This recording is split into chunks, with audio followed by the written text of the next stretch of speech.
Assalamualaikum warahmatullahi wabarakatuh. Kami dari kelompok 12 akan menyampaikan materi mengenai korelasi Pearson dan korelasi Spearman. Sebelumnya, perkenalkan nama saya Arwa Asila dengan NIU 539.521 dan rekan-rekan saya Ferdi Krisnawan dengan NIU 539.425 dan Alda Arianto dengan NIU 538.116. Apa itu korelasi? Korelasi adalah ukuran statistik yang digunakan untuk mengidentifikasi hubungan antara dua variabel. Hubungan ini bisa berupa pola di mana perubahan dalam satu variabel diikuti oleh perubahan yang konsisten dalam variabel lain. Korelasi biasanya dinyatakan dalam angka yang disebut koefisien korelasi yang memiliki nilai antara -1 hingga 1. Korelasi dapat bernilai positif, negatif, ataupun 0. Tujuan korelasi. Tujuan utama korelasi adalah untuk mengetahui satu, kekuatan hubungan, seberapa kuat keterkaitan antara dua variabel. Misalnya hubungan yang sangat kuat, nilai mendekati -1 atau 1, atau sangat lemah, nilai mendekati 0. 2. Arah hubungan. Apakah hubungan tersebut positif, searah, atau negatif, berlawanan arah? Mengapa korelasi penting? Korelasi memiliki banyak manfaat dalam berbagai bidang karena dapat membantu 1. Identifikasi pola, 2. Prediksi, 3. Optimalisasi keputusan. Definisi korelasi Pearson. Korelasi Pearson merupakan salah satu ukuran korelasi yang digunakan untuk mengukur kekuatan dan arah hubungan linier dari dua variabel. Hubungan ini dinyatakan dengan nilai koefisien yang berkisar dari -1 hingga 1. Nilai R sama dengan 1. Hubungan positif sempurna. Jika satu variabel meningkat, variabel lainnya meningkat secara proporsional. Nilai R sama dengan -1. Hubungan negatif sempurna. Jika satu variabel meningkat, variabel lainnya pun menurun secara proporsional. Nilai R sama dengan 0, tidak ada hubungan linier antara kedua variabel. Syarat penggunaan korelasi Pearson. Yang pertama, data kuantitatif, interval atau rasio. Yang kedua, hubungan linier. Yang ketiga, berdistribusi normal. Dan yang keempat, tidak ada outlier ekstrim. Untuk rumus perhitungan korelasi Pearson terlampir sebagai berikut. Selanjutnya, pada interpretasi nilai R, 0,7 hingga 1 menunjukkan hubungan positif kuat, 0,3 hingga 0,7 menunjukkan hubungan positif sedang, 0 hingga 3 menunjukkan hubungan positif lemah, min 0,3 hingga 0 menunjukkan hubungan negatif lemah, min 0,7 hingga min 0,3 menunjukkan hubungan negatif sedang, min 1 hingga min 0,7 menunjukkan hubungan negatif kuat. Kelebihannya, yang pertama menunjukkan adanya korelasi dengan tingkatnya, yang kedua menentukan arah korelasi apakah arah tersebut positif atau negatif, dan yang ketiga mudah digunakan untuk hubungan linier. Lalu kekurangannya yang pertama dibutuhkan waktu lebih lama untuk memperoleh hasilnya dibandingkan dengan metode lain. Yang kedua, perhitungannya dengan metode aljabar sehingga perhitungannya lebih rumit. Yang ketiga, rentan terhadap outlier. Outlier adalah nilai yang jauh dari nilai yang lain. Lalu masuk ke dalam korelasi Spearman.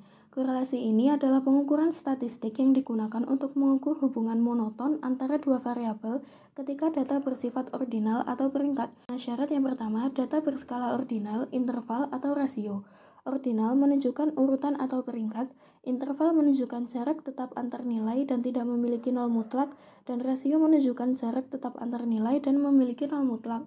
Yang kedua, cocok untuk hubungan non-linier atau hubungan naik-turun. Korelasi ini memiliki rumus RS sama dengan 1 min 6 sigma DI kuadrat per N dikali N kuadrat min 1 dengan keterangan DI sebagai selisih peringkat dan N sebagai jumlah pasangan data. Interpretasi nilai R dalam korelasi ini sama dengan interpretasi nilai R dengan korelasi Pearson. Kelebihannya yang pertama, efektif dalam mengidentifikasi hubungan monotonik.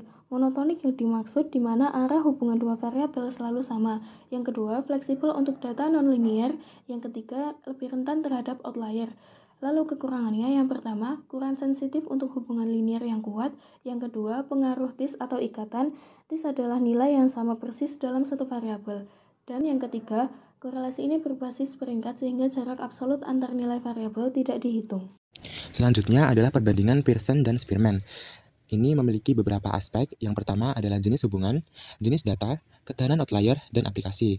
Menuju pada aspek yang pertama, korelasi Pearson memiliki jenis hubungan linear. Kemudian untuk korelasi Spearman, dia memiliki jenis hubungan monotonik. Untuk aspek yang kedua, korelasi Pearson memiliki jenis data interval atau rasio. Kemudian untuk korelasi Spearman, dia memiliki jenis data ordinal, interval, dan rasio. Untuk aspek yang ketiga, korelasi Pearson memiliki ketahanan outlier yang rentan. Kemudian untuk korelasi Spearman, dia lebih tahan terhadap outlier.